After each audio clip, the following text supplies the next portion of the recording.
Katanya kereta cepat Jakarta-Bandung yang baru-baru ini dinamain WUS jadi kereta cepat pertama dan satu-satunya di kawasan Asia Tenggara. Bener nggak sih? Bukannya ada Laos juga ya? Kita bahas.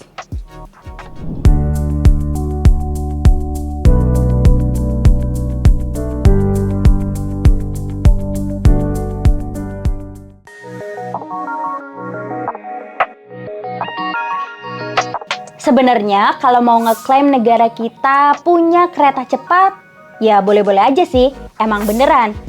Selain negara kita, ada juga negara-negara lain yang punya kecepatan kereta jauh lebih tinggi, seperti Korea Selatan, Jepang, Cina, hingga Prancis juga ada. Tapi khusus di kawasan Asia Tenggara, bener juga, kita juga jadi satu-satunya yang punya. Meskipun Laos juga punya sih, tapi lebih tepatnya punya kereta semi cepat. Emang bedanya apa sih kereta cepat sama kereta semi cepat?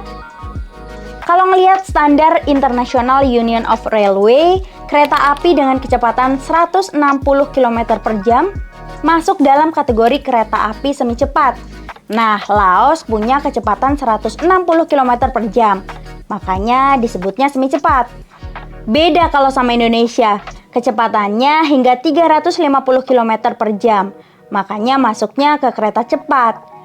Oke, kita bahas satu-satu ya. Mulai dari tipenya deh, kereta cepat Jakarta-Bandung ini tipenya CR400AF. Dijuluki Komodo Merah, kereta ini terdiri dari 8 gerbong dengan komposisi 4 cars bermotor dan 4 cars tanpa motor. Dengan komposisi ini memungkinkan kereta punya kecepatan desain hingga 420 km per jam dan kecepatan operasionalnya 350 km per jam. Naik KRL aja kalau kita nggak pegangan bisa jatuh ya kan? Gimana kalau naik kereta cepat? Nah, menariknya, meskipun kecepatan tinggi, dari sisi kenyamanan kereta ini punya cabin noise yang lebih rendah sehingga mampu ngeredam getaran dan suara di dalam kereta dengan lebih optimal. Contohnya, kalau kamu naruh koin aja nggak bakal jatuh, tetap stay berdiri. Dengan kecepatan tinggi itu, kereta cepat Indonesia bisa menempuh jarak 142,3 km dari Jakarta ke Bandung hanya dalam waktu 36 menit untuk perjalanan langsung hingga 46 menit dengan kondisi perjalanan berhenti di setiap stasiun. Emang ada berapa stasiun pemberhentiannya? Nah, ada 4. Mulai dari Stasiun Halim, Karawang, Padalarang, dan Tegaluar. Sedangkan kalau kita lihat desainnya, bentuk bagian kepalanya terinspirasi dari kepala hewan komodo yang asli ada di Indonesia. Selain itu, kereta ini juga didesain untuk beroperasi di 4 iklim, salah satunya di iklim tropis dengan kondisi suhu dan kelembaban tinggi seperti di Indonesia. Selain mampu beroperasi di iklim tropis dan cuaca ekstrim, kereta ini juga dipastikan mampu menghadapi kondisi geografis lintasan Jakarta-Bandung yang cenderung menanjak. Setiap rangkaian kereta dilengkapi juga 2 lightning arrester untuk meningkatkan keamanan terhadap sambaran petir, terutama di sisi peralatan tegangan tinggi. Oke, gimana? Canggih banget kan? Selain canggih, kereta cepat ini juga diklaim punya banyak manfaat. Kereta cepat Jakarta-Bandung ini diklaim jadi transportasi massal solusi permanen jangka panjang untuk mengatasi kemacetan di ruas-ruas jalan perkotaan mulai dari Jakarta menuju Bandung. Ingat ya, jangka panjang berarti real manfaatnya mungkin bisa kita manfaatkan dalam 10 tahun, 20 tahun, atau berpuluh-puluh tahun kemudian.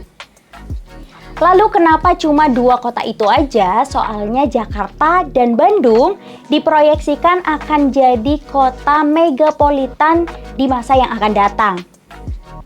Kereta cepat ini juga jadi bentuk nyata upaya kita buat ngurangin emisi karbon dan polusi udara, serta langkah efektif buat mengalihkan masyarakat pengguna kendaraan pribadi biar beralih ke transportasi massal secara efektif.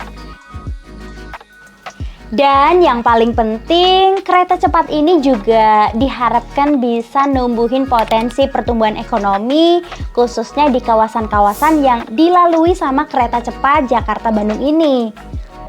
Tahu nggak? Karena perannya yang dinilai penting ini, bahkan kereta cepat Jakarta-Bandung udah diakui sebagai objek vital nasional atau Obvitnas. Obvitnas ini tuh semacam suatu hal yang punya dampak besar buat negara gitu. Contohnya kayak PT Freeport Indonesia deh, atau Lapindo di Jawa Timur, atau Chevron Pacific Indonesia di Riau, dan ratusan objek vital nasional yang punya pengaruh besar buat negara. Ibarat kata, aset penting buat negara gitu.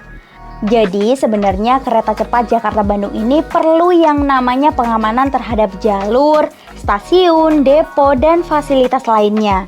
Gitu. Menurut kamu, kalau kereta cepat yang canggih ini dianggap penting buat negara, perlu juga nggak ya dibangun di daerah lain? Yuk bareng Indonesia Baik, bikin Indonesia jadi lebih baik.